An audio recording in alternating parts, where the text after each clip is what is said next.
بسم اللہ الرحمن الرحیم۔ السلام علیکم ورحمۃ اللہ وبرکاتہ۔ اسلام کے تاریخی واقعات کے حوالے سے ایک اور ویڈیو لے کر آپ دوستوں کی خدمت میں حاضر ہیں۔ سب سے پہلے نئے آنے والے دوستوں سے گزارش ہے کہ ہمارے چینل کو ضرور سبسکرائب کریں اور آنے والی ویڈیو سے باخبر رہنے کے لیے بیل آئیکن پریس کریں۔ شکریہ۔ کفار کا نبی کریم صلی اللہ علیہ وآلہ وسلم کو مصیبت میں ڈالنے کے لیے ایک مذموم قدم۔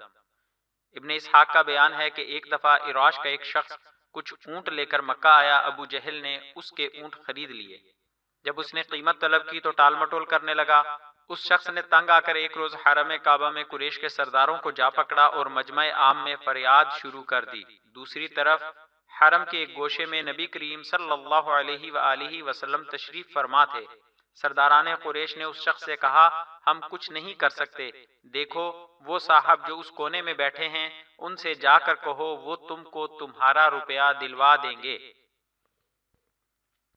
وہ شخص حضور صلی اللہ علیہ وآلہ وسلم کی طرف چلا اور قریش کے سرداروں نے آپس میں کہا، آج لطف آئے گا۔ اس شخص نے جا کر نبی کریم صلی اللہ علیہ وآلہ وسلم سے اپنی شکایت بیان کی۔ آپ صلی اللہ علیہ وآلہ وسلم اسی وقت اٹھ کھڑے ہوئے اور اسے ساتھ لے کر ابو جہل کے مکان کی طرف روانہ ہوئے۔ سرداروں نے پیچھے ایک آدمی لگا دیا کہ جو کچھ گزرے اس کی خبر لا کر دے۔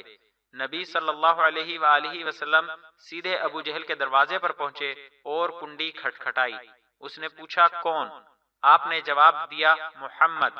وہ حیران ہو کر باہر نکل آیا۔ آپ صلی اللہ علیہ وآلہ وسلم نے اس سے کہا، اس شخص کا حق ادا کرو۔ اس نے کوئی چون چرا نہ کی، سیدھا اندر گیا اور اس کے اونٹوں کی قیمت لا کر اس کے ہاتھ میں دے دی۔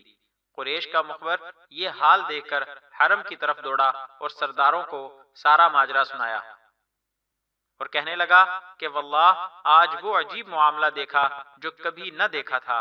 ابو جہل جب نکلا تو محمد صلی اللہ علیہ وآلہ وسلم کو دیکھتے ہی اس کا رنگ فق ہو گیا، اور جب محمد صلی اللہ علیہ وآلہ وسلم نے اس سے کہا کہ اس کا حق ادا کر دے تو یہ معلوم ہوتا تھا کہ جیسے اس کے جسم میں جان نہیں ہے۔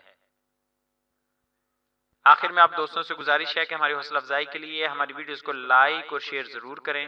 شکریہ، جزاک اللہ خیرہ۔